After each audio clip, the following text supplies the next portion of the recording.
Hello, hello, hello, and good evening.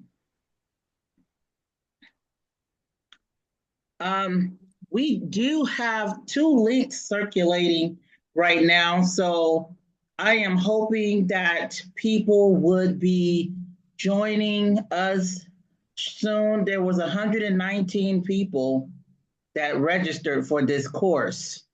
So Janine is in the.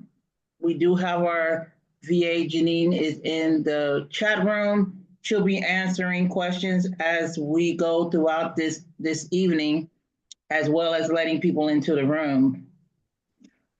Just a little few housekeeping rules before we get started. We will have some interaction and times where you will be able to come and pitch. If you are VIP, that means you paid for a VIP slot to be on this call, to pitch your business on this call. Please make sure you message myself or Janine so that we can make sure you have your pitch time, as well as to get your list, your grant list, and your worksheet. If you paid for so that's for those who were platinum VIP. And now, if you pay for the upgrade, which was only $29, then you should have gotten already your your worksheet for tonight, and your the book five highly what is it? Five proven steps for highly successful mission focused businesses. And on the back of that book are 10 grants that you can apply for, most likely because they have a pretty wide blanket of types of businesses that can apply. So that's what we put in the back of the book. If you did not get that, also send a message to myself, or you might see her as VA Janine Ivy on the side screen in the chat, and we will make sure you get those documents to you, hopefully during the call, but if not, you'll definitely get it after the call. Just make sure you take notes. This call will also be posted on the businessgrants.com YouTube page by, I say, Saturday, if you have to jump off, but I hope you don't have to jump off, because at the end, we will be talking about how to apply for a grant that you can win that's open right now. So hopefully you can stay to the end. Then there are some of you who are like, well, Ty, I just can't stay to the end, but I'm going to really need to talk to you because I am already in the process of either applying for grants. You already have a nonprofit, you already have a small business, you already started your business, and you need help with that process. Well, I'm going to put the link to book a consultation call with me. The consultation is only $99. And if you end up getting one of our packages, that $99 will roll into what we end up doing for you. I only do that because I get a lot of people who apply to call for, do calls with me, and then they don't show, and then I end up having to cancel on other people. So it's just only fair that we have that in place. Other than that, let's get started. There's a lot to cover. There is a lot to cover. All right.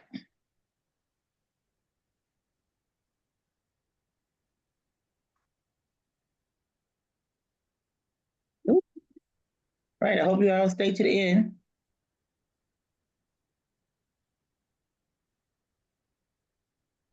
Thumbs up on the screen if you see on your screen it says apply to win a grant. Thumbs up.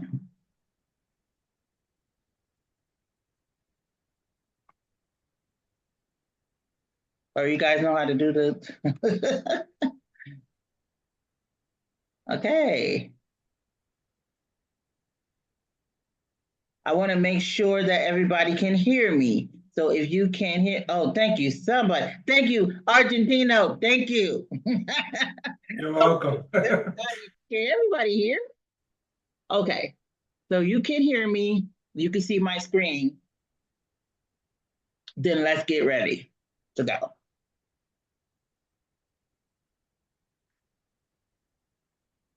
All right. Okay. Well,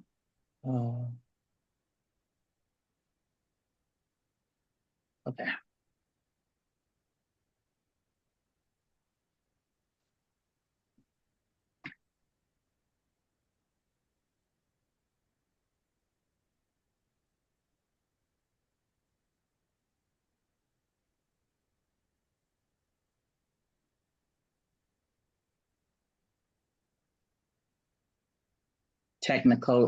Technology.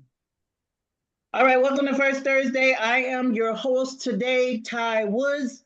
You can follow me on Instagram at Ty Woods Get Grants. Also, you can follow us businessgrants.com on Instagram and on all major social media channels. We are excited to see you today. So, a little bit about me because I think you should know who you're talking to. You're not talking to me, but I'm talking to you. I am Ty Renee Woods. I started out in the 2 bedroom of my apartment 18 years ago with an idea to do something amazing for teenagers in my community. I was at that time a teacher and a grants manager for the school district, and I wanted to just do something really fun for them during the summer months, but I couldn't afford to do it. So I said, well, what do I have in my house? Well, I had music equipment because my husband was a music producer, and I had some notebooks and from the dollar store that I had bought. And I was like, you know what? I'm just going to start something right here in my own home. So at the time in 2008, there was a major event that happened. What? The recession. And of course, the first thing to be cut from school budgets is the arts department. So I was like, okay, here's opportunity. Opportunity was knocking. And we started hosting classes in the second bedroom of our 2 bedroom apartment. At the same time, we were literally knocking on eviction door. We had an eviction notice on our door, and we're like, okay, we need some money to do all of this because we're feeding these kids and these teenagers. They can eat. Anybody got teenagers in the room? Teenagers, or you had teenagers? They can eat. And we were feeding them every single week by ourselves. So eventually we started collecting donations, food donations. And we were like, wait, it was that easy? We just asked family, friends, neighbors, hey, you guys, when you go to the grocery store, just grab an extra bag of this, an extra box of this, and people started doing it. And next thing you know, we started collecting food donations first. Then people started giving us the money. They said, hey, just go to the store and get what you want. We're like, wow, people actually give us the money to do what we're doing in the community? Yes. So we ended up having 3 kids the first night. By the end of the summer, which is only 2 months, we had 40 students in our 2 bedroom apartment. Yeah, we had something. We were definitely onto something. So we looked up everything we could about how to start a nonprofit organization, and we started doing the work. No one helped us. No one held our hand. We didn't have AI. We had Google, but that was pretty much it. And we had to learn everything from the school of hard knocks. forward, Fast forward 17 years later, we were recently featured in the Atlanta Journal-Constitution, which is the largest news media company in the state of Georgia, as an everyday hero. And we have received millions of dollars in grant funds to support, guess what the name of it is, guys? Art Opportunity Knocks. Yes, we had to figure out a cool name for the organization because we were giving the kids the opportunity to experience the arts. And what better name than Art Opportunity? It is so cool. You can Google us, guys. We are everywhere. This is a statewide organization. We are now ranked number 2 on Google search, and all of that is thanks to hard work, determination, grants, funding, and other amazing people that help push this huge engine forward. It is no longer just myself and my husband. It is now over 100 people who help push this organization forward every year.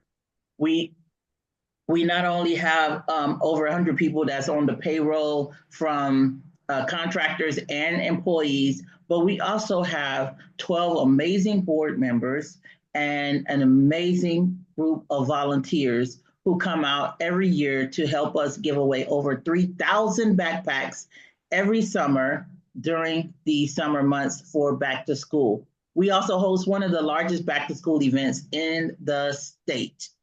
And I am just completely humbled by what we've been able to accomplish over the years.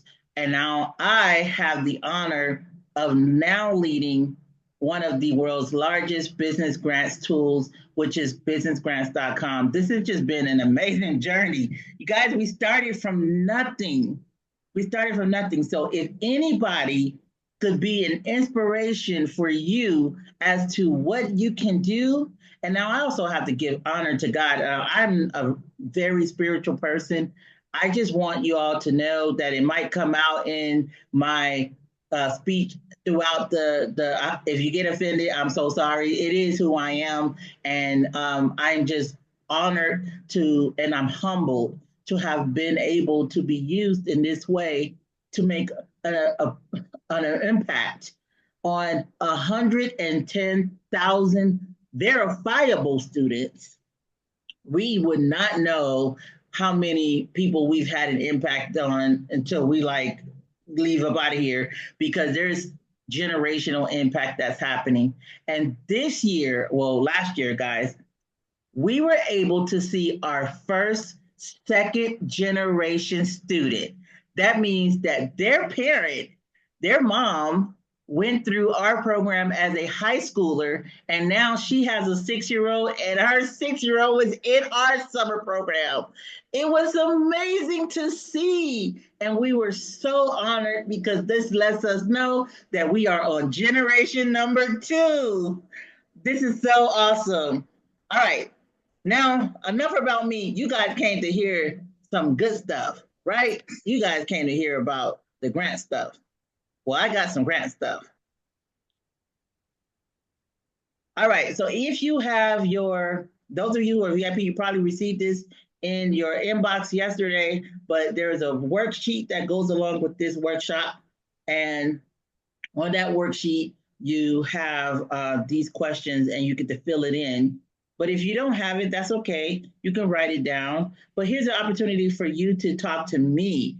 Now, I want you to write in the chat one problem, if you have a small business, or even if you were a nonprofit, tell me one problem that you face when it comes to applying for grants. One problem. I'll tell you what we get. This is the most commonly used answer. Ty, I don't know where to look for grants.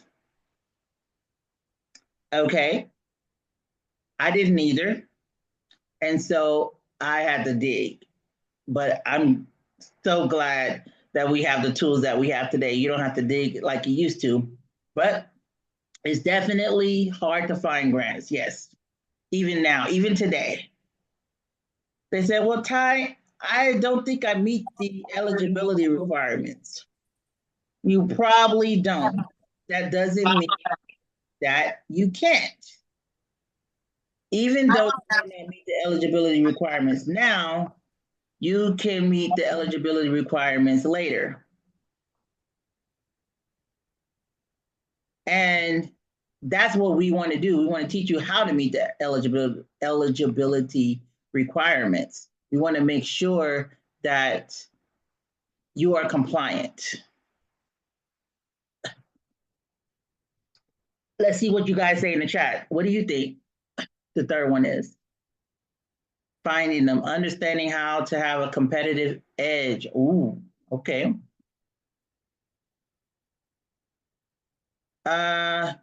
So the recording, I mentioned this earlier, we will have the recording posted on the businessgrants.com YouTube page, hopefully by Saturday. But you'll get an email saying, hey guys, if you missed the class, here's the recording. So you can click on there from there. All right. You're welcome. The third one that we get is Ty. I don't know how to write. Oh, somebody just wrote. You actually just said, Leslie just said number 3. I actually don't know how to write. Professionally written grant proposals. Now I'm going to tell you, before 2023, before the release of OpenAI, ChatGPT, I would say it is extremely difficult to write a professional grant, especially if you're applying for a technology grant.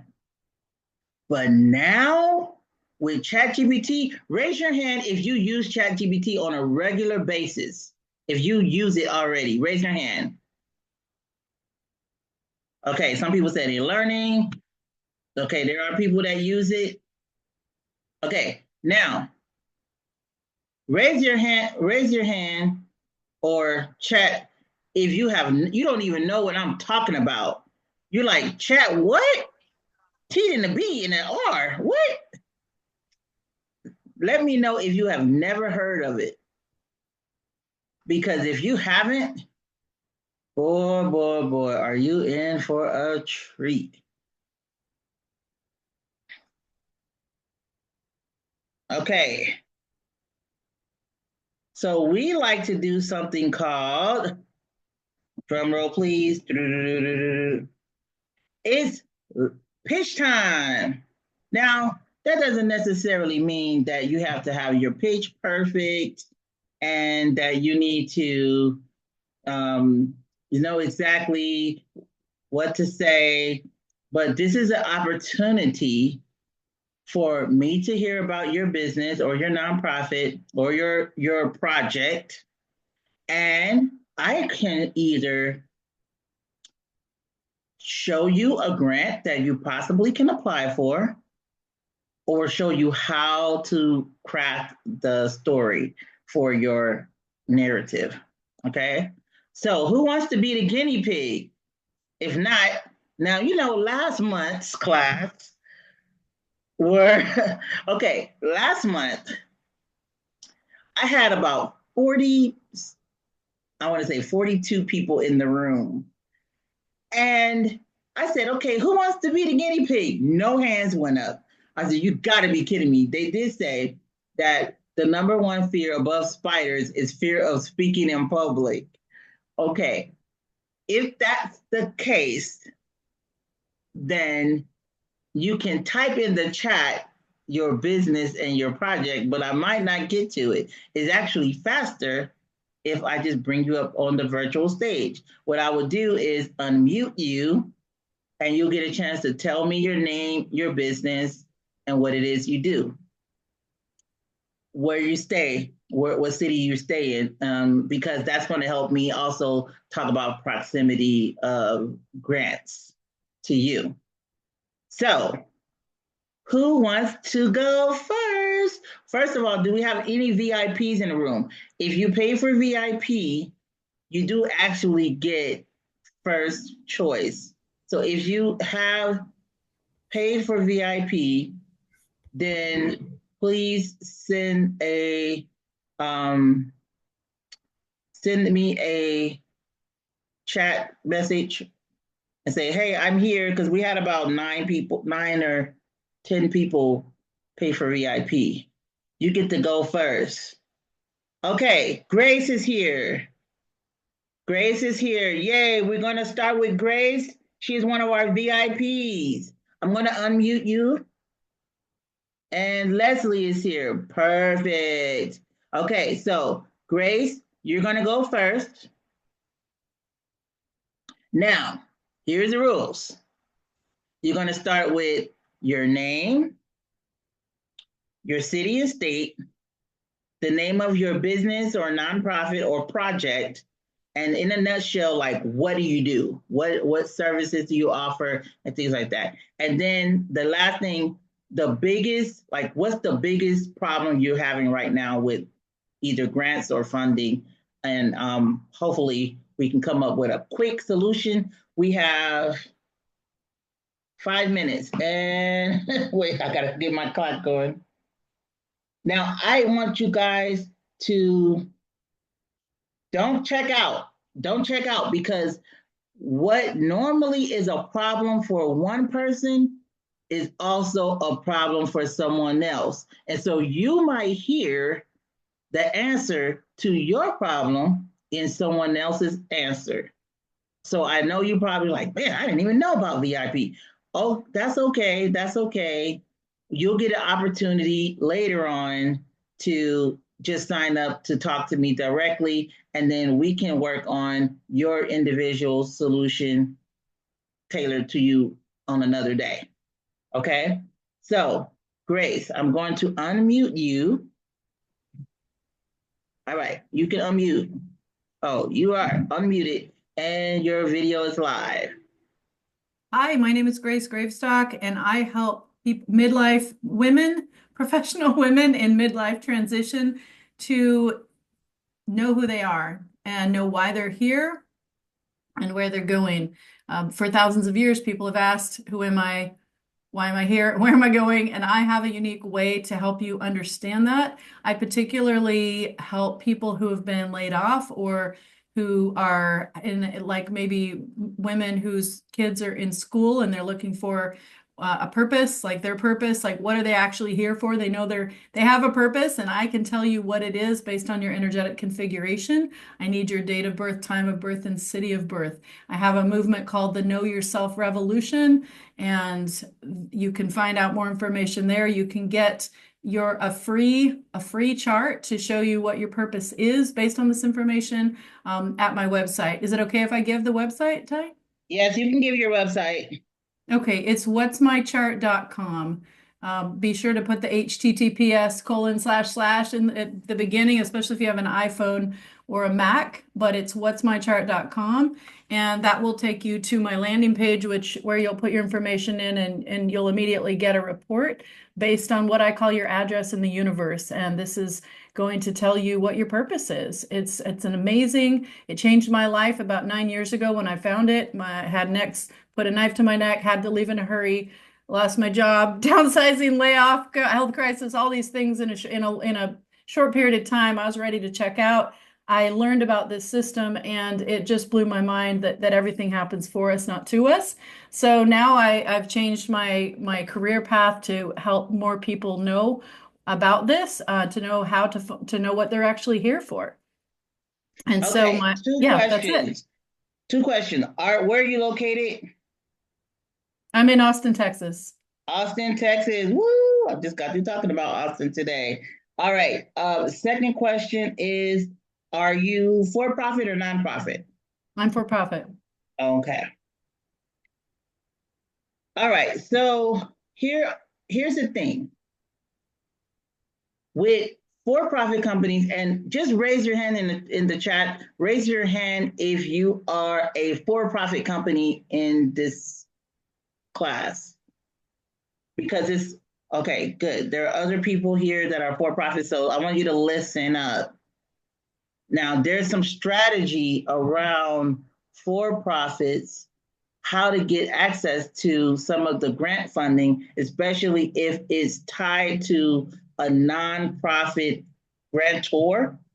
So the first thing I would highly suggest is to identify 5 women centers or transitional type of centers that are nonprofit, that are in Austin, Texas, or in the county. And what you're going to do is you're going to create a partnership deck, which obviously is going to benefit you and them. What's going to happen is some of these grants may require that you be a nonprofit. So what nonprofits can do is they will find a nonprofit organization who need their services, right? So I want to use your services as an example. I took some notes. So guys, if you see me like with my head down and things, I'm taking notes and I'm coming up with solutions at the same time. Okay. So she said the women that she want to help, this is more about empowerment. They're in transition. So some of the key things that stood out was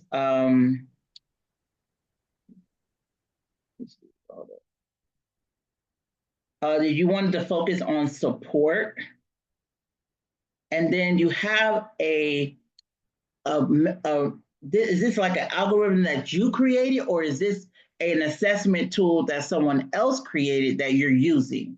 Yeah, it's an assessment tool a self-assessment tool that a lot of other people are using. Most people don't know about it yet. Okay. Yeah, I never heard of that, the assessment tool, but it's amazing how you're using what you've done though. And sometimes in for-profit companies, when you use a tool like this for a different purpose, you can still actually get that part copywritten and trademarked. So you have to kind of shift the way it is. Oh, shoot, that was 5 minutes already. But let me get this thought out. Fiscal sponsorship, write that down. Fiscal sponsorship. So a fiscal sponsor is a nonprofit organization who will allow a for-profit company to utilize their 501c3 status for the advancement of a particular cause in that particular nonprofit. For example, let me just think, Austin Women's Women's Center. The Austin Women's Center may have in their mission statement something along the lines of empowering women to succeed in transition, things like that. And you have a tool and a program, that's the word you want to use around nonprofits. You have a program that could help women get unstuck. And a lot of times when women are in like domestic violence situations, trafficking situations, they get stuck mentally in that place. And so what you have to do is identify when are they in these types of transitional places, and then find the organization that meets that particular need.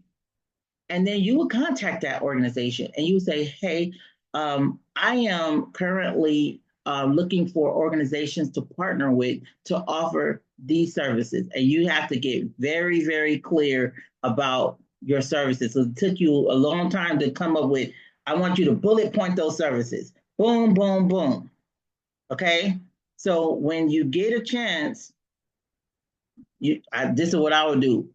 Put everything you just said in a chat GPT and then say, create a program that would be a good partnership fit for, and then look for a women's organization in your city that you would like to partner with, and put the link to that organization in the chat GPT box and tell them, search their page, and I want you to find alignment, because you want to make sure you have alignment. That's the number one thing. They're not going to be a fiscal sponsor for you if your project or program is not in alignment with their 501c3, because they're not going to lose their exemption for anyone, right?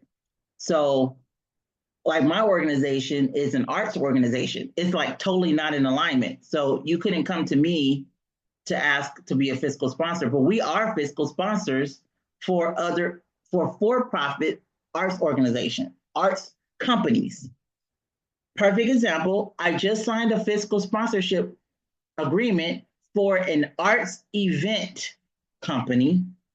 And what they're doing is putting on a conference in the summertime for emerging artists. And they're going to bring out celebrity musicians and and they want to know if they can get grants for college students to attend the conference for free, or at least for $10, because it's really hard for college students to afford a $99 or a $200 ticket price, and that's how much tickets are. This particular conference is located at the college. So it made sense for us to partner with them. And what we're doing is she's looking for grants and we're looking for grants to help support this event. Now, I just found a grant that I'm applying for is due tomorrow. So even after this call, I'm going to continue working on this particular grant. And that's a grant for $5,000. So if she gets it, then there's about 100 students that can attend that event. So I just want you to find an organization that you can align with, and then you can be able to look for grants under their exemption. And I think you'll be able to find alignment that way versus trying to find it on your own. That's fantastic. Thank you so much. All right. All right. I'm coming back to you, Leslie. We got to get to the next slide. That was my first break. Okay, keep it on. I want you guys to stick with me here. Remember, we're talking about how to apply for grants, and we're going to be talking about how to win a grant, how you're going to win a grant at the end of this call. All right, back to your worksheet. Why do most businesses fail to apply for grants? Well, we talked about this. You may not know that grants are even available for your type of business. And there are grants that will pop up, Grace. There are grants that will pop up for businesses like yours, sometimes like on Amber grants. What I don't like about Amber grants is that they ask you to pay $25 in order to apply. And I've said this in many of my live events, please do not pay. If they're asking you to pay for a grant, that's not a grant. That's a contest. And that's a lottery. and they're just giving out of the lottery pool. So I would highly suggest that you stay away from grants that you have to pay for an entry fee, okay? But they may have a grant where you don't have to be a nonprofit, and sometimes the companies that win are for profits, as well as helloalice.com. Now, I don't believe helloalice.com charges, but they have a very, very oversaturated market. And so they might only have one grant that they're listing per month and only one winner, and they will have 100,000 applicants. Yeah. So, well, write in the chat, reason why you think your business should win. Why do you think your business or your project or your program, I want to know, what's so good about your business? Put in the chat.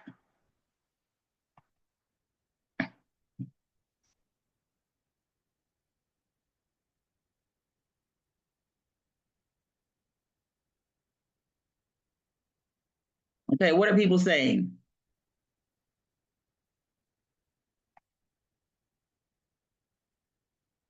Wait, is this right? No one's answering? Okay, there we go. Okay, thank you, Nikki. You're the first. As a businesswoman, educator, entrepreneur, I find that many adults lack basic literacy skills. So that means you have a solution for adult literacy. Okay. What else we got? Jasmine, we're employing active youth in the community to decrease crime. Whoa. So, Jasmine, I hope that you have data to prove that employing youth decreases crime. Make sure you are looking up the data that substantiates that claim. There is some data, and I have seen data around delinquency, youth delinquency, and it's reflection of the importance of interacting with them and keeping them busy. Someone says they want to offer financial literacy. Absolutely. There's absolutely a need for that. Make sure you hyper focus. Make sure you hyper focus because financial literacy is such a huge blanket. It's just like saying I want to teach education, right? Like, okay, education for who? So get a little bit more niche. High risk innovation focused business requires large funds to develop the MVP and test the product market fit. Okay. So if you have, I sure hope you apply for the SBIR because that's all they look for is high risk innovation projects. And that grant is highly technical. That grant is highly technical. SBIR.gov. Somebody type that in the chat. If you have a technology, oh no, it is the only thing. It's called the America Seed Fund. And this entire grant was based on the fact that America does not have a lot of investments in businesses without having to take out equity. So American Seed Fund was birthed out of the fact that we can get funding as a for-profit. Now, this is for profits. I would highly suggest anybody who's in the innovation industry, that means you coming up with some creative solution to a very hard problem, that you go to sbir.gov. They have March 6th. There's a deadline coming up. You have to register in the US. No, it's not just about being registered in the US. The business has to be based in the US. That is the one criteria that is on their website. The business has to be based in the US. It can't be a overseas business that serves US citizens. It has to be based. Okay. Good luck with that. I currently offer free home buyer education seminars, as well as budgeting and how to build and understand your credit and how to utilize credit for good. Okay, so now you're getting more niche, Nikki. That's good. So that's what I want you to do. I want you to keep honing in on your niche because there are so many people. It's so saturated. It's so saturated that I want you to make a niche out of your niche, right? So I'm going to give you a good example. When I started with Opportunity Knox, we used to only do summer camps for high schoolers. And then we started thinking about ways that we can like differentiate ourselves because there was like 100 different summer camps going on in Atlanta. So we created, at that time, this was way earlier in the game. Now everybody wants to do it. We created a technical arts program where we were teaching kids how to make beats as a music producer when they were in middle school and high school. And we had one of the first music production programs in the state of Georgia, which sets us like we were ahead. We were ahead. And we have to constantly keep reinventing ourselves so that we can be ahead because now there's so many programs with music production and music technology. We're no longer the only ones. So we were like, okay, so what do we do now? Well, about 3 years ago during the pandemic, we was like, we need a program where kids can do from home, but they can still interact with other kids. And that's when we created our esports program. Raise your hand if you know about esports. This is the first time I saw a 16-year-old win $1 million for beating somebody in a video game. This video game was called Overwatch. Have anybody ever heard of Overwatch competitions? Oh my gosh. This was amazing. These kids were playing video games. Esports, that's what it's called. Look it up. It's on YouTube. They got whole channels. It's one platform called Twitch. That's all they do is play video games with each other. Big money in the esports. They're pouring in billions of dollars. We were like, what? We are tapping into something super early right now. And we're now in the process of educating parents why they would send their kid to summer camp to play video games all day. But we're telling them, no. It's not about video games. It's about camaraderie, teamwork, strategy. Parents are not getting it.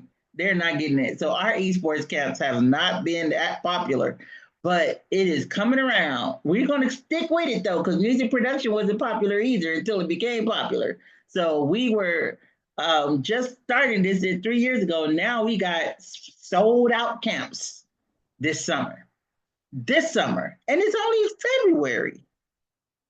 So parents start looking for camps in December.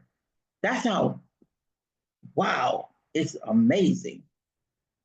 So that's an example of having a niche within your market and getting a little bit of creativity into it, and innovation will help you kind of not, you want to stick out a little bit, right? So what else you got? One more.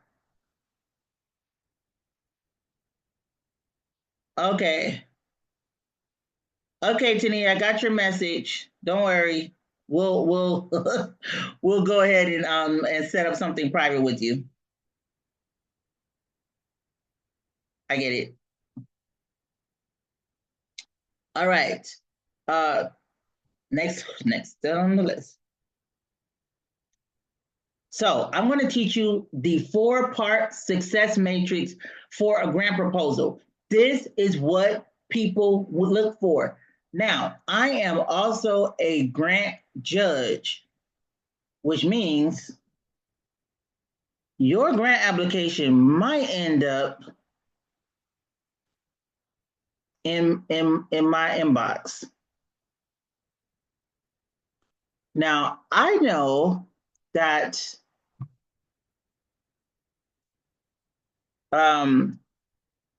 sometimes people just don't know exactly how to format a grant proposal. And so I wanted to show you an example of a bad grant proposal, but it won't let me see.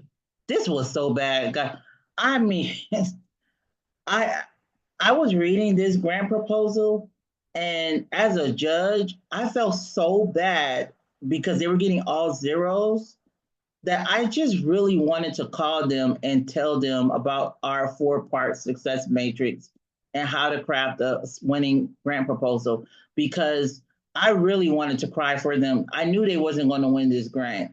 It was so sad. But I knew that I could not say anything because that would be unethical for me to reach out to someone who applied, who I'm judging their grant. So I have to be fair, and I have to use the same judging criteria that I use for the other applications. But in my notes, I put, if you do not know how to use AI, ChatGPT, I will highly suggest that you learn, or that you have somebody on your team who can learn, and that you run all of your grant proposals through it before you submit. Now, I was trying not to be, giving away anything else, because otherwise I would have been giving them information that their grant proposal sucked, and I can't say that. So,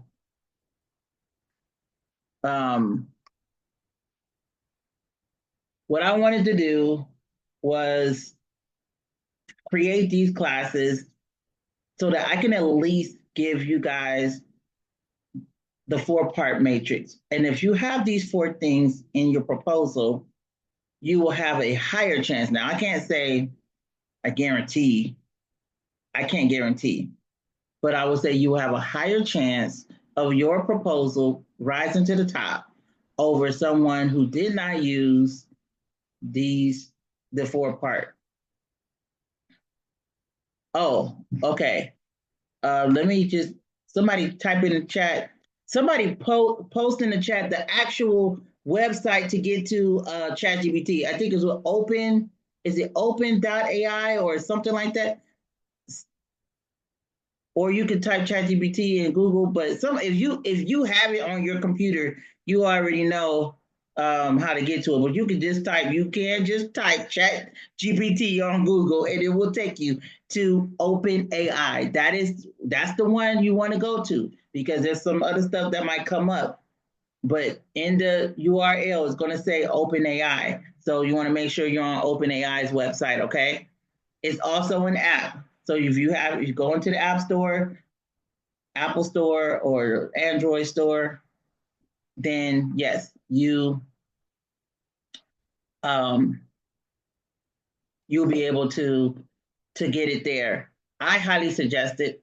A compelling executive summary really just depends on what your story is. You heard my story earlier? I started in a 2-bedroom apartment. Do you know that people actually want to know that I started there? Because by me sharing the origin story, and then for them to see where it is today, they're like, whoa, okay, they must be doing something good for them to start out with 3 kids and now have served over 100,000 students. Yes, something's happening over there.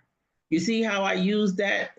So you can use your origin story, and even, Grace, when you talk about your business, I want you to start thinking about your origin story, because there's a reason why you want to focus on this market,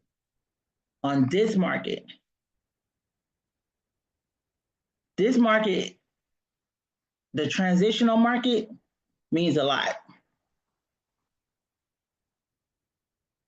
And it means a lot to you because of X. So either you're going to be telling your story, or you're going to be telling the story of your mom or somebody who you saw what happened to them. And you're like, I got to do something about this. That story, the art of storytelling, is so important in the compelling executive summary. It can really make or break your entire proposal. So I want you guys to think, like, close your eyes right now. I want you to think about when you thought about starting this business, or when you started your project or your program or your nonprofit or the one that you're about to start. Why? I'm going to stop right there. Question mark, question mark, question mark. Why? Why do you want to teach literacy? Why do you want to teach about first-time home buyers? Why do you want to teach about financial literacy? Why do adults need to know how to read? Something you saw, something you experienced, something said, I need to do something about this. This is ridiculous. Because I don't have that burning desire to see animals succeed. I mean, I'm just sorry. I don't do nothing to harm them. Well, I do eat some chicken, but I'm just saying, I see there are so many people who are like super passionate about animal rights and animal protection, but that's not my story. That's not my passion. So you got to tell me why you are so passionate about what you're passionate about. Why? And you got to say it in a compelling way in that narrative, that executive summary. Okay? That's what a compelling executive summary looks like. Now, what does a statement of need look like? So I'm going to use Nikki for an example because she made a whole lot of statements what she want to help people with.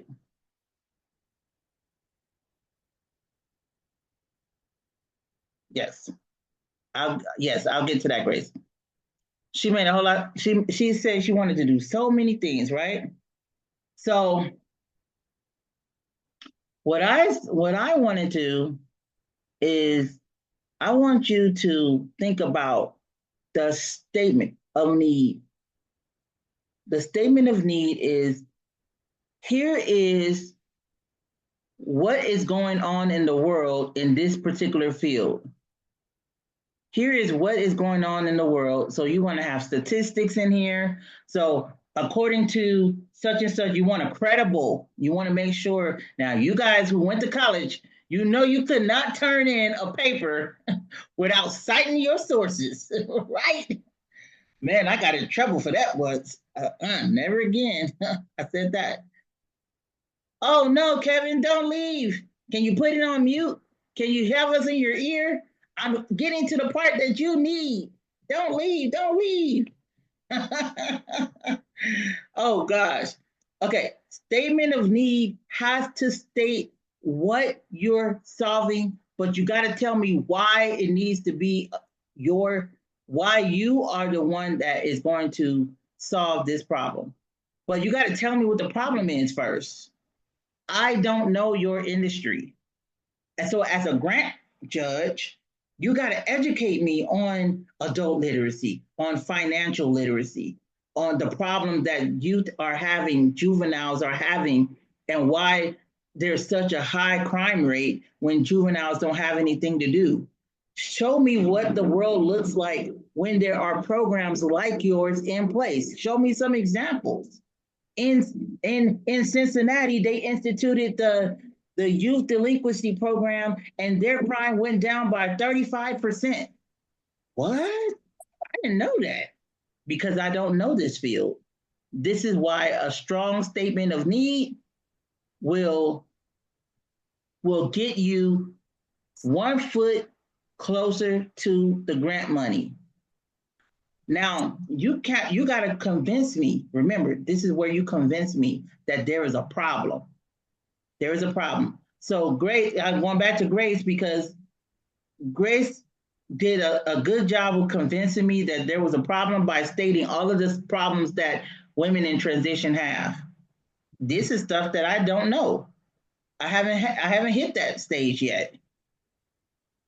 But I do know that it has occurred. I know people who that has occurred for, but I didn't know it was a problem. So I didn't know that she was needed. Now, how do you know if you should keep your for-profit or create a nonprofit with your for-profit? I'm going to tell you what I did. I started Opportunity Knox as a for-profit company, Opportunity Academy, because I wanted to make money and I didn't want to have to deal with grants. I just wanted to charge people. But what happened was I started doing camps in communities who could not afford $250 a week. It was just too much. So I had to figure out a middle ground, but I couldn't do that. And I kept doing scholarships, but I was doing scholarships to make the program like $75 a week. But then the scholarship had to be paid for, but my cost wasn't going down. So I was like, oh yeah, I'll give you a scholarship. But then I didn't have anybody making up the difference. So that $250, I was fronting that $175. And then I kept getting impacted by it. So when you need to, so the question is, when do you need to move it over to a nonprofit or have both? Because you can have both, because you can have both. I do, okay? You need both when you want to serve an underserved or an underprivileged, a historically underprivileged demographic that you want to make this service available to them for free or extremely low cost. That's the key. And if you want to get donations to cover those costs, you want to make it a nonprofit.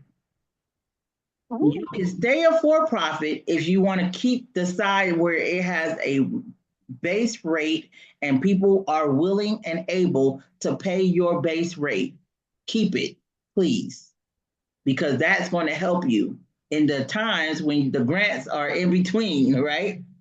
So the nonprofit can allow you to get grants and donations to cover the differences that would normally be paid for by a scholarship.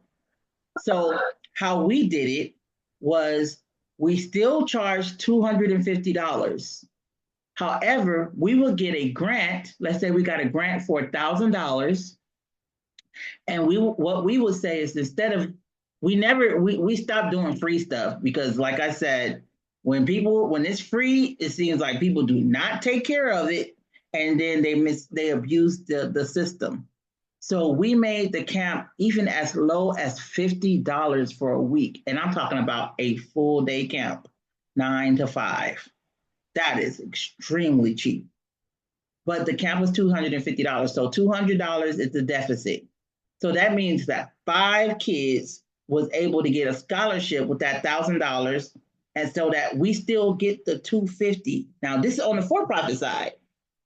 The nonprofit will then write the check. The nonprofit will then write a check, and we keep everything separate. Everything separate. The check will be for $1,000 to the summer camp for 5 scholarships, and it will have the names of the students on there so that grantors, if they ever ask, and sometimes they will ask, where did this money go to? We can have a report that says we sent 5 students to a full day scholarship for $50. That's how much they paid, but the scholarship was for $200, and that's what the grant went to. And you're never going to have any problems with that as long as you can verify that this money did indeed go to a exempt purpose or a charitable purpose. So you see how we had both, but we kept everything separate. You have to, otherwise it can get really messy. I hope that answered. Some of you guys had the same question. Raise your hand if that actually help you to decide whether or not you need to get a for-profit or a nonprofit, or hopefully I answered the question for many people, not just one. I got to speed up because I need to get Leslie up on the screen, up on the stage, and then raise your hand if you want to come up and tell me about your business.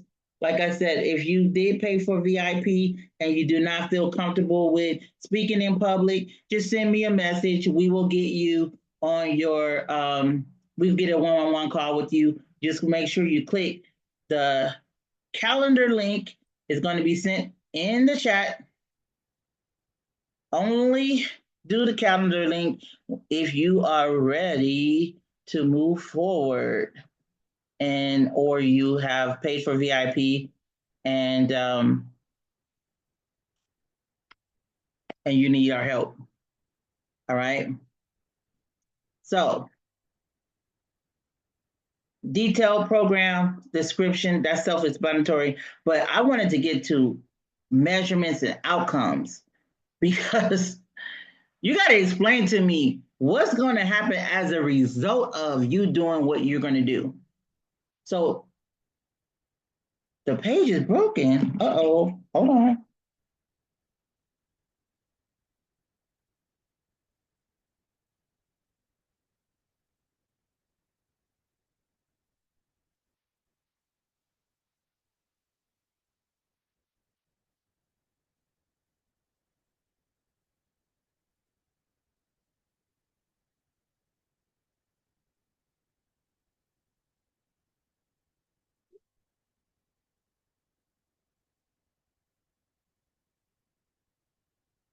Oh, I'm sorry. The last part changed. It's the same. Janine, we gotta update this. So send it out again. This and everything is same except the last thing is instead of saying meet me, it says deposit. So you get a chance to click that link and you can schedule with me. My calendar is open for the most part next week. So please make sure you take the time to meet with me about your specific business and hopefully I can get hopefully I've given you some value today and you don't have to meet with me. But some of you guys, you're like, Ty, I need you to hold my hand. Raise your hand if you're the type of person you're like, I need somebody to hold my hand because I do not want to mess up. And me too. I am absolutely like the hold my hand type of sister. And I was like that. This is how I mastered grants, guys. I went to so many like accelerators and boot camps and all kinds of stuff, right? And that's because I wanted to master this. I really wanted to master this. I'm making sure the link works because I don't want you guys to have a bad experience.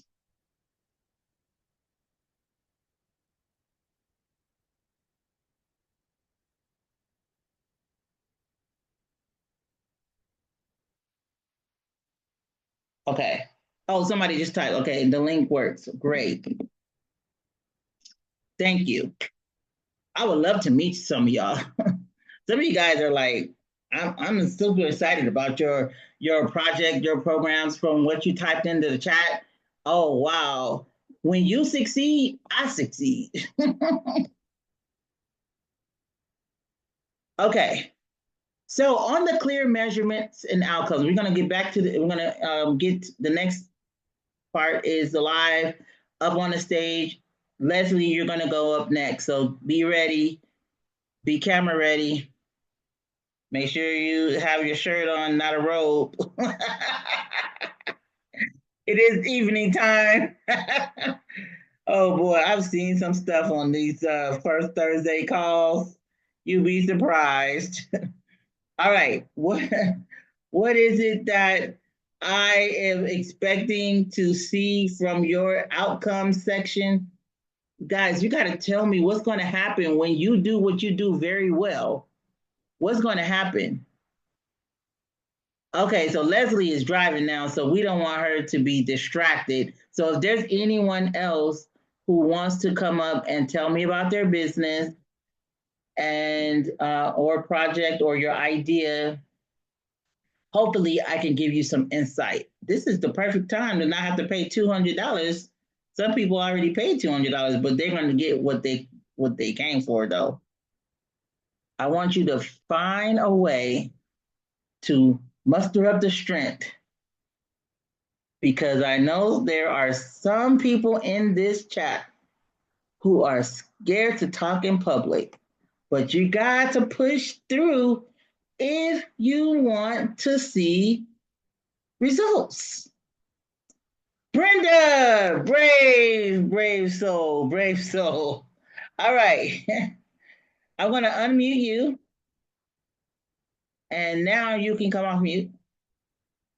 All right. Okay, here's the rules. We're gonna have 5 minutes. I put my 5 minute chat on here. We're gonna have 5 minutes.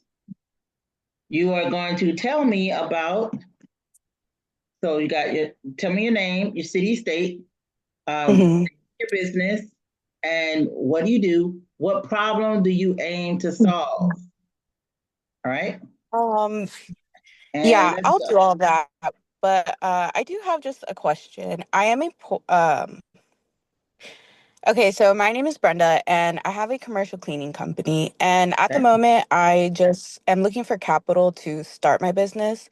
Mm-hmm. And an alternative, instead of, getting like a loan or a line of credit, I was kind of seeing, I was looking into grants. However, I am having a challenge because I'm noticing that a lot of grants are more geared towards nonprofit organizations, and they also most of the time require like a social mission. So I was wondering if you have any advice or resources for-profit companies that don't necessarily have like, a mission statement, and they're more geared towards people just trying to open up businesses or find funding for their businesses. So, hi, Brenda. Hi, sorry, You are so much, talking. but I need to You are get to, talking to the the right question. person, because I talk to businesses like yours all the time, and Mhm. that's because you guys want to do, like, there's a reason why you want to do the business that you do, right? So I wrote a book that was just released in Amazon last week called The 7 Proven Steps to Building a Highly Successful Mission Focused Business. What happens is that just because you have a for profit business doesn't mean that it can't be mission focused. And some people, what they do is they just say, I'm just going to start a business. And then they wonder, like, why they don't get a lot of social support. Well, this cleaning, you can have a mission for that. Mhm. So tell me, because this is not a passion for me, right? But there is something that you like about it or that you want to do, something. Tell me, why cleaning? Why this business industry? Okay, well, I'm going to be very transparent with you, of course. Okay. I, just want to pursue this as a career. And again, I don't necessarily have a social mission connected to my business. However, I do use ChatGPT. I'm very, I know how to use ChatGPT well. And ChatGPT tells me to use the angle of using like green products. So we could talk about like environmental things or just, like greenwashing per se. And it also has told me to kind of go into the angle of like hiring people within the community and, creating jobs and things like that. But I mean, on a very personal level, I have not soul searched as to like what the big meaning is. But Mm-hmm. I mean, if I have to pick, a social mission angle, those are the two things that ChatGPT has told me. Okay, I'm so glad you told me that you use ChatGPT to help you find a mission. Let Mm-hmm. me tell you something. Mm-hmm. I have been in business for 17 years, and you will not make it 17 years if you don't know your why. So before you even start, and all of you who are on the call who are in the start phase, I need for you to dig deep, deep, deep, deep, deep, deep. I need you to find your why, because that's going to be the anchor to your core values. In my book, I talk about establishing core values in your business. Your core values is actually what's going to drive your business. Now, ChatGPT can tell you all day to use clean green products, but if you don't have that as a part of your core value and you go home, you're using Lysol, Pine Sol, and all those other chemicals at your house, that's not a Mm-hmm. part of who you are. There are some people, I'm going to use the fitness industry, and I actually have a cleaning business in my book that I use as an example. And then another business called Patagonia. These businesses, number one, that business is $1 billion cleaning business.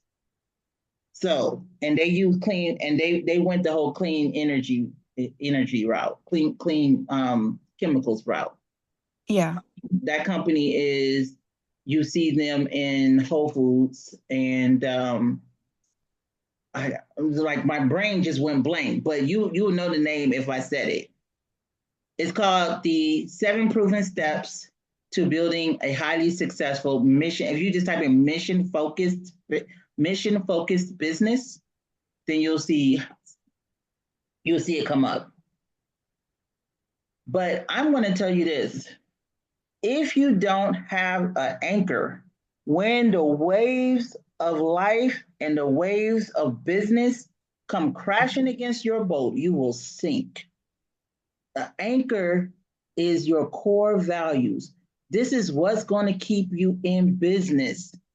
So when you have somebody who says, oh, they did not use the right products, and now I'm breaking out all over the place. You can actually say, no, it is actually our core value in our, we train every single employee, every single contractor to use these products. We are absolutely confident that it was not our products that did this to your skin. Like, you can be confident in that because you know what you use and what you've trained your employees to do. But if you don't have that as your core value, then it's not worth it. It's like a fitness trainer who eats, all kind of crazy stuff, and then they're telling you you need to keep your diet clean and you need to exercise every day. There are some people that just have really good genetics and they don't have to do as much working out as I have to do. I have to work out 10 times harder for me to lose 2 pounds. Mm-hmm. But there are some people who, and just like, even if I eat clean, it's just crazy. It's just crazy. Like right here, I got baked chicken, y'all, roasted potato, fresh vegetables, and I see like 0.1 pound gone.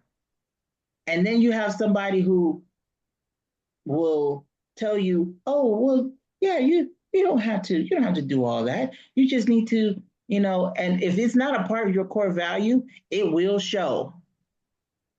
It will show up somewhere else. And then when you get found out, that will take your company down. So that same trainer who ends up, eating a box of Krispy Kremes at a party, somebody gonna take a picture, post it on social media, and say, "Look at him, always talking about we need to eat clean," and he's sitting there eating a box of Krispy Kreme donuts. Don't believe him; he's a liar. All of these things can be prevented when you actually have core values that you can stand by in your business. So dig a little deeper, Brenda, before you launch this business. I don't want you to start it and stop it. And you can do a business if it makes you a lot of money and that's what you want to do for a short term, then that's your core value. You want to make as much money as possible. That's the core value. So you're going to buy the cheapest thing and do all the things to make them as much money as possible. That's up to you. Mm-hmm. How long do you want to be in business is the question. Because that could only go for so long. That could only go for so long. All right. So I can help you like navigate where to look for funding. I know you want to use personal credit, and there are some companies that do corporate credit without you having to use personal guarantees, especially for business like this, where you can get Home Depot and Lowe's accounts without even having and Quill and Granger. Those are companies that you can have a corporate account with them, and you can buy all the things that you need and pay it in 30 to 45 days. 30 to 45 days, and then it gives you time to make the money and be able to pay it back.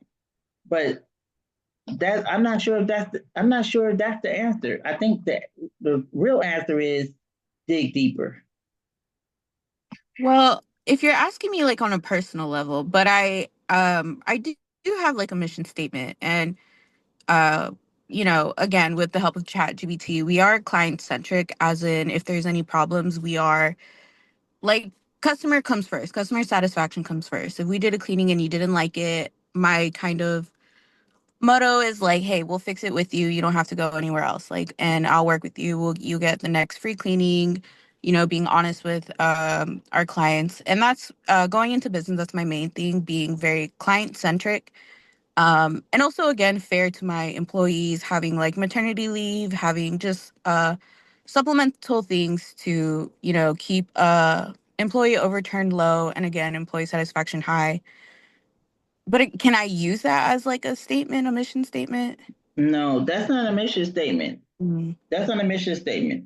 A mission statement tells us your why in a nutshell. So our mission statement for I have a mission statement for Opportunity Knox. I have a mission statement for businessgrants.com. I have a mission statement for our mission statement for businessgrants.com is to build 1 million small businesses to help them secure over $1 billion in grant funding through education and empowerment. And so how are we going to accomplish that? Through these types of platforms. So we have to be able to accomplish that mission somehow.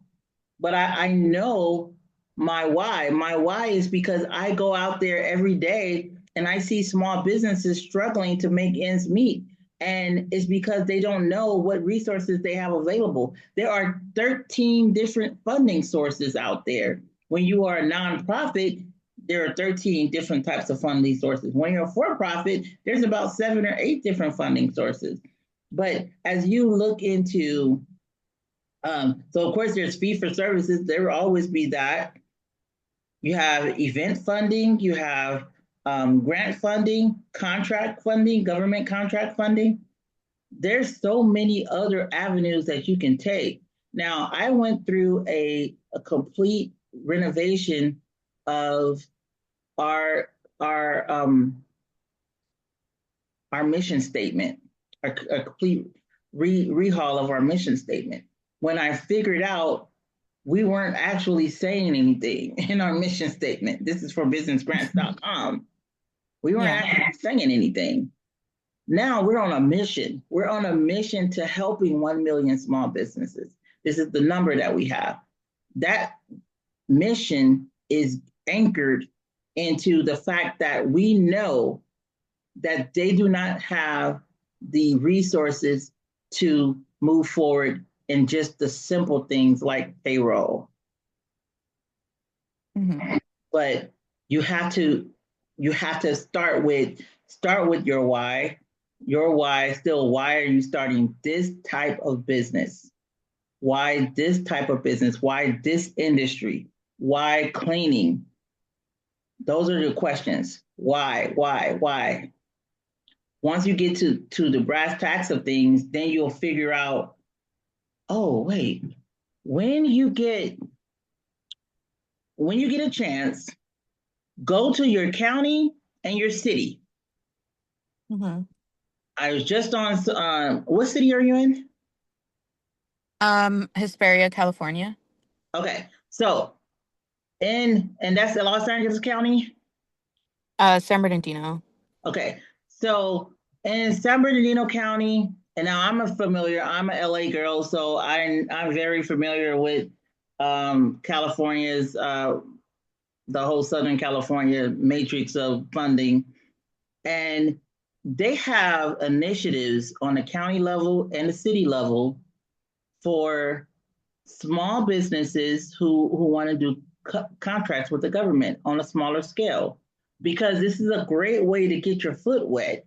You start with the city, then you go county, then you go state, and then federal. So many people want to start with a federal grant. They go to grants.gov, they start looking for grants. They're like, I found a grant on grants.gov. No. Only 20% of the federal funds, only 20% of the applications that come through grants.gov get funded. And these are organizations that's been around for years. Not saying that you can't do it. I'm saying that's not going to be your first grant, because federal money, you have to be most likely vetted for about 3 years. And for state, usually about 2 years. But the city, they'll give it to you after 6 months. You've been in business for 6 months, let's try you out. The city will have a little bit more leeway. And with cleaning services and anybody in the landscaping business? Anyone in here in the landscaping business? Okay, those are the 2 highest. Oh, in construction, anyone in here in construction? If you want to start with the big bucks and you're in cleaning, construction, or landscaping, grants is not your first stop. Contracts is your first stop. Government contracts. You need to get everything set up properly. That's your City, now most people, they get their LLC from the state and their EIN, they're like, I'm ready to do business. No, no, no, no, no, no, no, no, no. That's just the beginning. Once you have your LLC and your EIN, then you need to go to the city and get your city business license. You need to have an address in that city. And you can get that from UPS store, virtual addresses, your mama address. I mean, it can be any address that you can, but it needs to be in the city. If you see a contract that you want to go after, they're going to only give they're going to give not only, they're going to give first priority to businesses that are based in the city or in the county. And then they'll give it to, like, if you're from outside of the county, they try not to give it to you if you're outside of the state, but if they don't have any other suitors, they will give it to a contractor that's out from out of state, like a national company. So you can still go after city contracts. So you get your city business license. You need to get a Dun & Bradstreet number. If you don't have a Dun's number, get that ASAP. You can do that like tonight. You need to also what get number? Dun & Bradstreet. That's what you're going to type in Google, guys. If you have a business and you have an LLC and an EIN and you thought that that's the only thing you needed, wrong. You will not get even a grant that's government focused will not get you that grant without a DUNS number. So this is like your credit score number.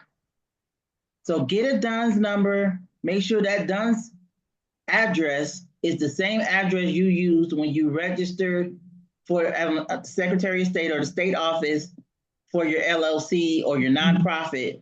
It needs to match. It needs to match. Now, no, DUNS did not change the SAM. Your SAM's number, that's a UEI number. So then you're going to go to SAM. This is for those of you who want to know about government. This is city, county, state, federal. You will have to have a registration on sam.gov. On sam.gov, they will issue you something called a UEI number. That's your number that's your number that will, no, this is not the website. The website is going to have, it's going to say Dun & Bradstreet, or it may say dnb.com. This is like another company. The company that, I'm going to delete this one. So if you wanted to post the link, make sure it says DNB, Dun & Bradstreet, and I think it's .org, maybe .com. Maybe .com, okay? Sams.gov, boom, there you go. DNB.com, that's it. That's it. Everybody, if you're an American-based company and you are already, you have your LLC and your EIN number, everybody go and register for DNB number. That's your homework tonight. You're going to thank me later because this is also going to be how you get corporate credit. And that's corporate credit without your personal guarantee. How do you think I'm able to get all these supplies? I buy about $5,000 worth of supplies and I have to pay for it until 45 days later, which gives me time to make the money, and then I pay it and then still have money left. Companies that will give you an account, a corporate account. I want to type this in, corporate accounts. You want to look at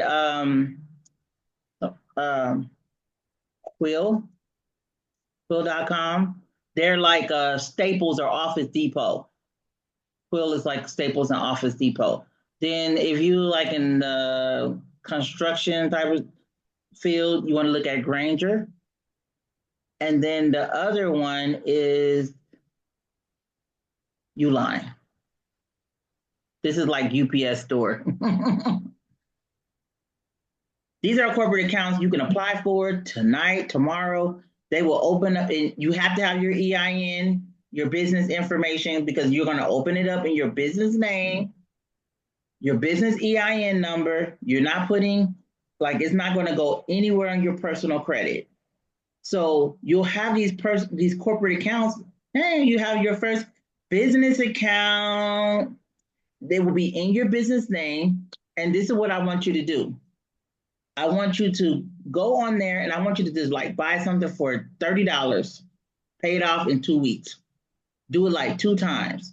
What's going to happen is these places are going to report to your business credit, your corporate business credit account. Because what you want to do is you want to have another funding source that will hold you until you get a grant. And even in between grants, like our organization, we're in between grants. We have a grant that was supposed to come to us January 5th, and they still said, oh, our budget hasn't been released. We're still waiting on $30,000.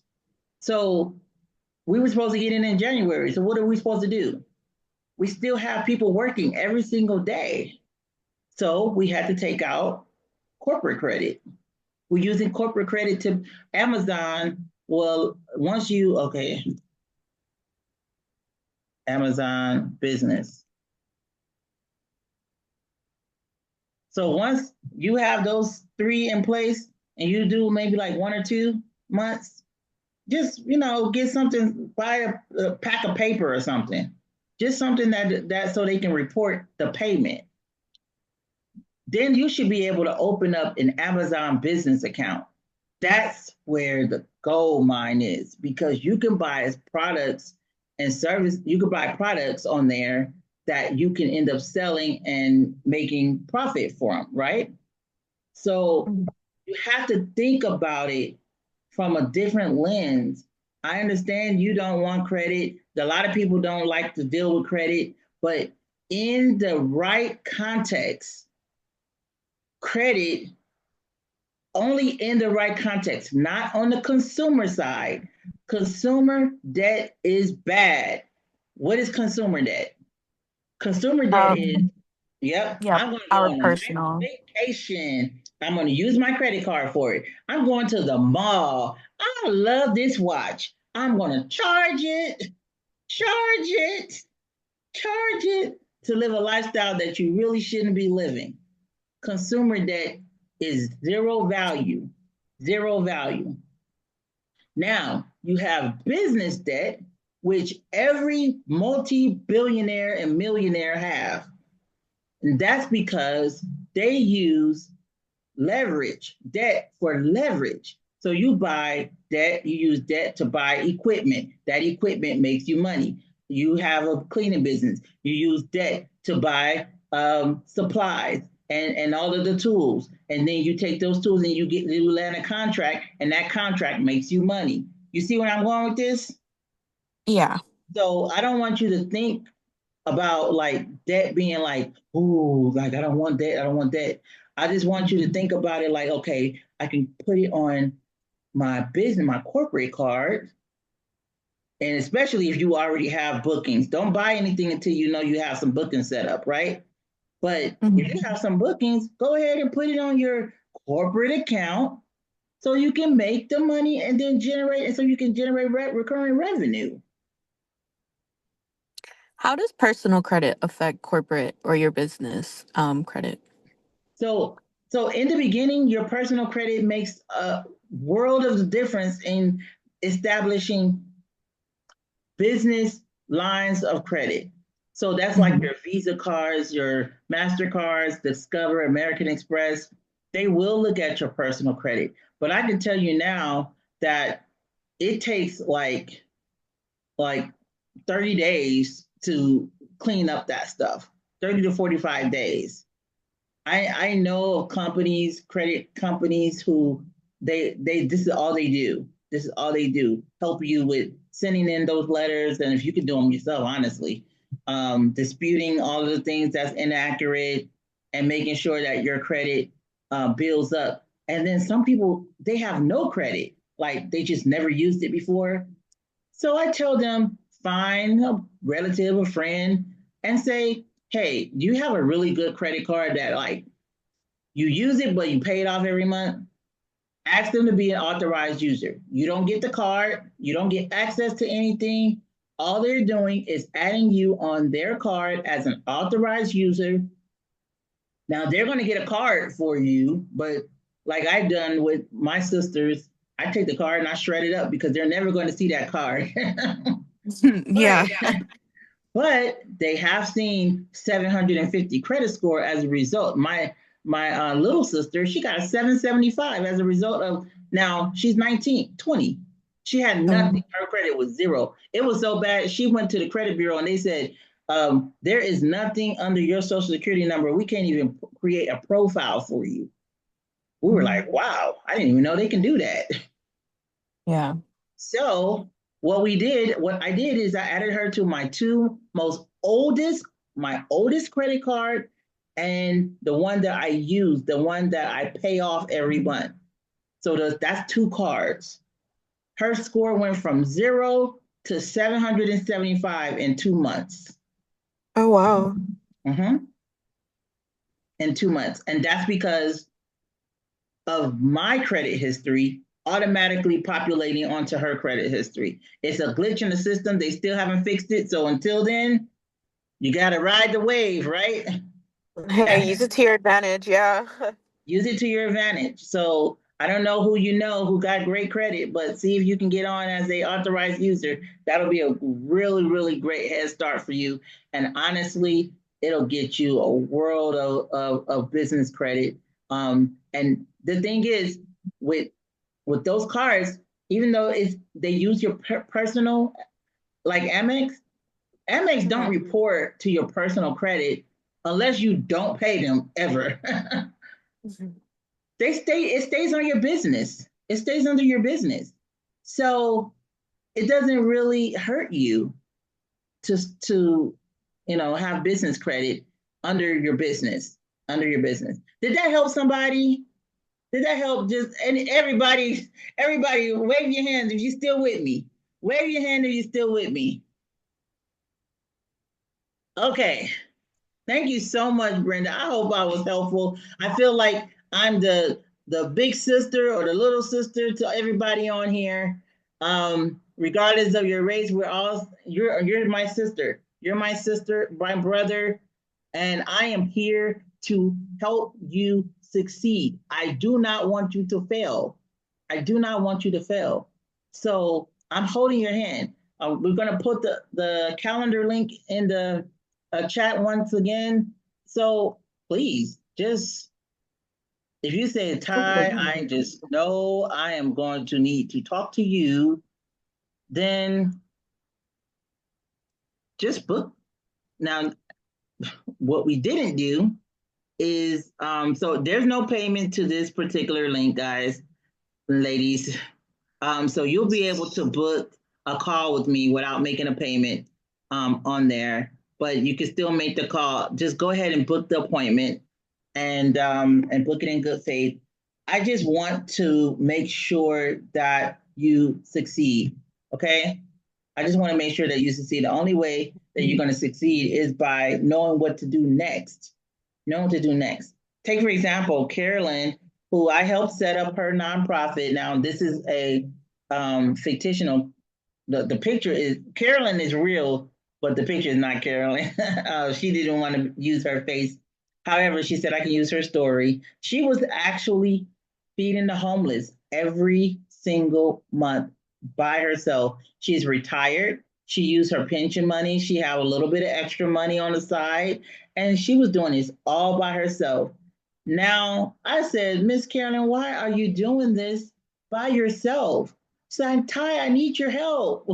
So we set her up with a 501c3. We went through the whole thing. Now she actually paid for the full because she didn't know anything. I don't even think she has an email. Does she have an email? Oh yeah, we had to help her set up an email. She's like so not technology.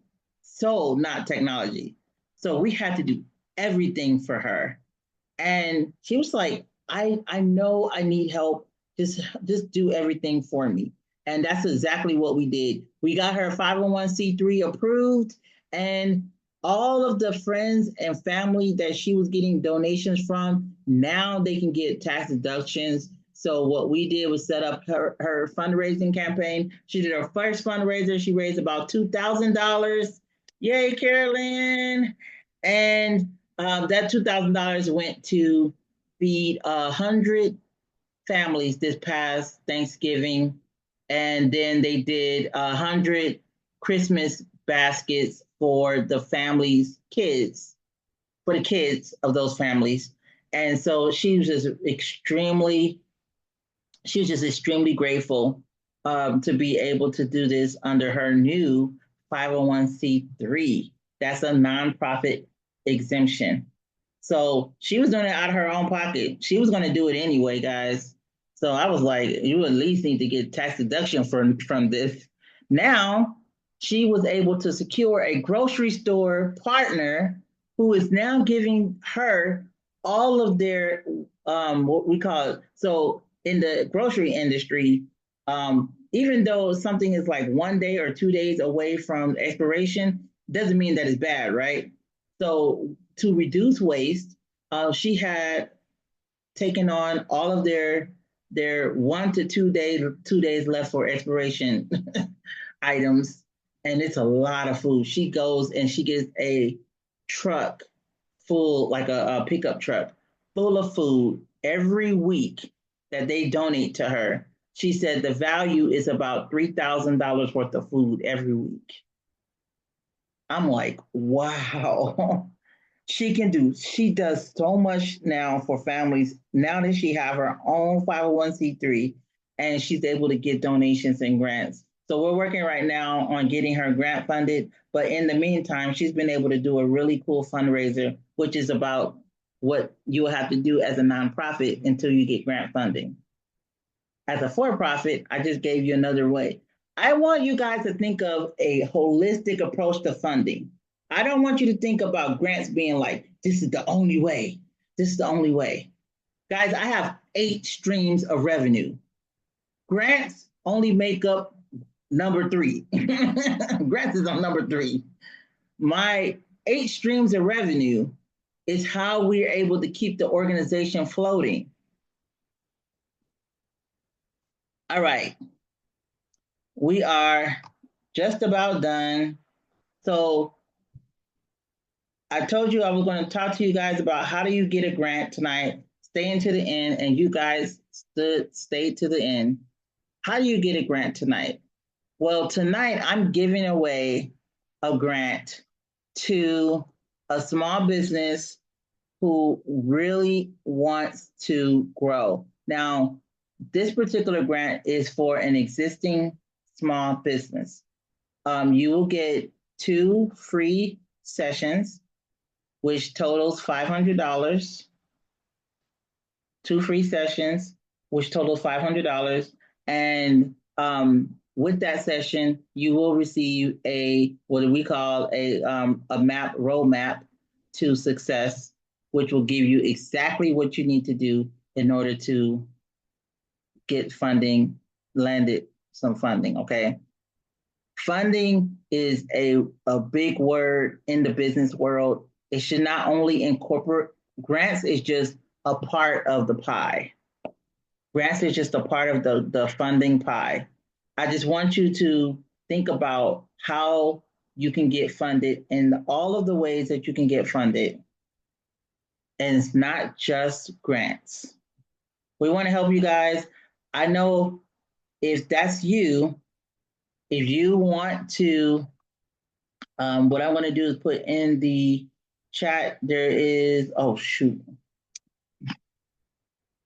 the Google form to the application. Hold on. Janine, I'm going to share it with you. So it's a short application. It's a short application, which basically says like, why you should pick me, pick me, pick me.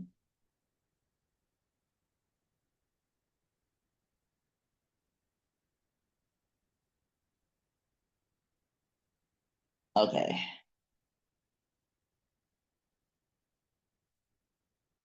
Here it is. Okay, Janine, I'm about to send this to you so you can post it.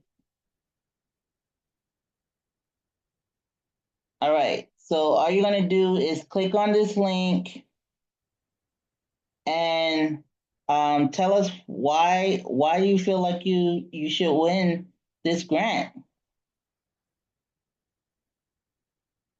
And we'll be selecting the winners tomorrow. So you'll receive an email and the way of how to. Oh shoot! I'll put copy, share form link, copy. Me talking about technology. Okay, Jenny, I just sent it to your Gmail. So check your Gmail real quick. You should see it and then come back and post it into the chat. Okay, got it. And then those of you who did pay for VIP, that's $297 tonight. Make sure you click the calendar link to book your session. Yep, that's it. Make sure you click on the calendar link to book your session.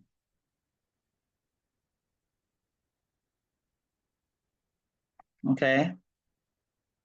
That's if you are VIP. VIPs only. Please click the calendar link and we will be verifying that if you didn't pay for the VIP, we will be verifying that. But if you still booking and you're like, well, I didn't pay for VIP, but I'll go ahead and take care of that, that's fine with me. I want to meet with you. I think we can help. Okay, so what Janine just posted in the chat is the application to apply for a businessgrants.com consulting package. This is for our bronze package. We will create a list of grants that's for you. The grant database is what we are, so you'll have access to these grants. We're going to create for you your needs assessments. When we talk to you, this is what we're going to work on. We're going to be very, very focused on our time together. I'm extremely anal when it comes to the time that I spend with everyone, because I know that your time and my time is very valuable. So after you tell me you and the kids are doing great, now let's get to work. Now, of course, there will be times like what I just did with Brenda, where I felt like I needed to dig a little deeper. And so I want you to get out of this what you came for. So if you have any burning questions, there's only 10 minutes left, and I do leave at 9:00. So any burning questions, like I came on here to hear X, Y, or Z. I came on here to hear about this, and I haven't heard it yet. So can you talk about this? Also, if you did hear about what you came on here for, definitely tell us, like, hey, I didn't know about this or I didn't know about that, but I'm glad I learned it from you. Also tell us in the chat what you got out of this, because that helps me too. Okay. Okay, so you said Jasmine had a question. Jasmine, type your question. Also, you can type your question in if you don't want to be on the mic. Thank you, Jasmine. I try to think about how I would have wanted someone to explain it to me, because sometimes I'm like, what? Now I have an MBA, guys, and sometimes people just be talking like, what are they talking about? This makes no sense. So it's extremely important that you understand what is exactly what is required for you to be successful in this field. If you want to win a grant, you can win a grant, but you have to do exactly what I say. What percentage of mentees are able to secure grants or funding with your program? 100%. 100% of mentees who go through my program secures a grant within the first 3-4 months. And that's on the long end. Because there are some grants that I know about, guys, that I don't talk about them on here, but they're guaranteed once you apply for them.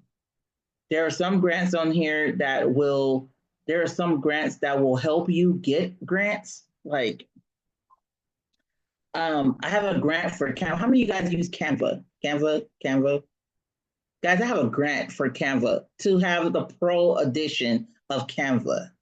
Yes, I use Canva for my social media, and my social media draws in new clients. You see, so that grant, I am saving money because Canva Pro is what, $25 a month or something like that. So it is a monetary grant that I was actually paying for already, but it's now saving me money. It's now creating new money for me because I use Canva to create the content that I need to post that, you know what I'm saying? So some grants are like indirect. Oh yeah, I got it, Angel. I have a Canva grant. Like what? Anyone use Monday, like for project management, Monday or Asana? So if you ever heard of Monday or Asana, those are project management grants. I mean, those are not grants. Those are project management platforms like technology tools and apps to help you stay on track. Like if I send you something, like I need you to do XYZ by Thursday, and X, Y, and Z needs a timeline. And some people need that timeline in order to get stuff done. Well, that's what I like about Asana. It's a project management tool, and it was like $300 for the year. Well, I got a grant for it, so I don't have to pay that. So I use that $300 to pay somebody else, right? How many of you guys heard of QuickBooks? It's an accounting software. Well, QuickBooks is like $800, $700, $800. I got a grant for that.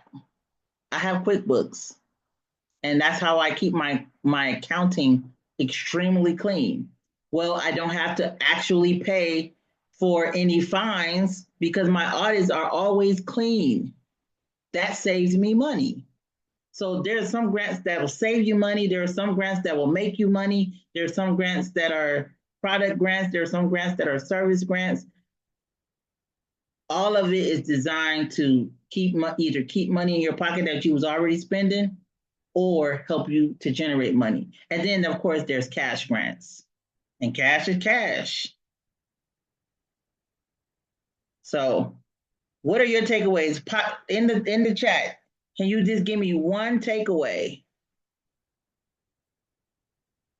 Oh, this is good, Grace. Yeah, this was good. The fiscal sponsorship. Yep, that's I'm telling you, that right there. You do that right, that's going to be bread and butter for you.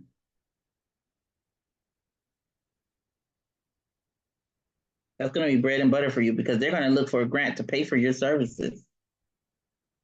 Or you might find a grant and you say, hey, I'm going to apply for this grant and it's going to pay for my services for me to. So not only will the grant pay for your services, but you already have clientele. The women at the Women's Center, you don't even have to go find the clients. It's perfect. Huh. I can't wait to hear what happens with you, Grace. All right, any other takeaways?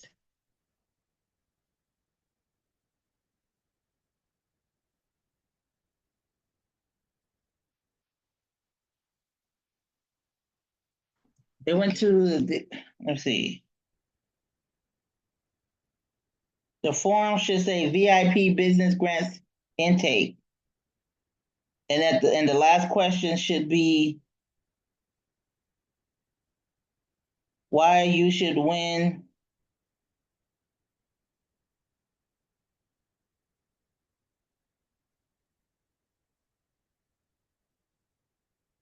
So this one says, okay, takeaways, utilize ChatGPT, biz credit info. Thank you. Okay, 2 more takeaways, please. Throw it in the chat. Throw it in the chat.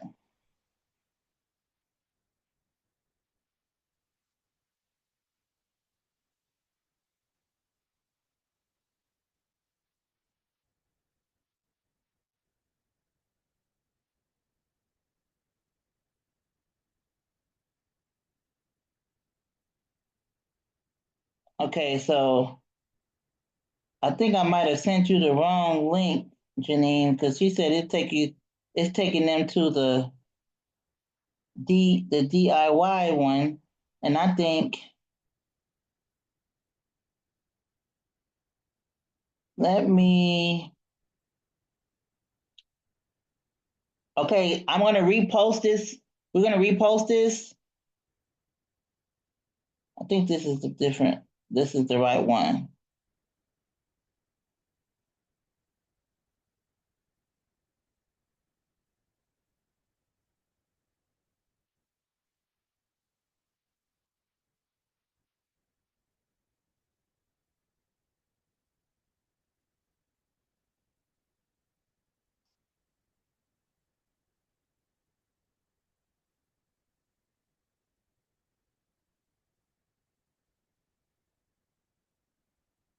I think it's the same link. Okay, try it again. Try putting that link in the chat. We're gonna put it right there. All right, hold tight, guys. Hold tight. I know you want to apply for this grant. Hold tight.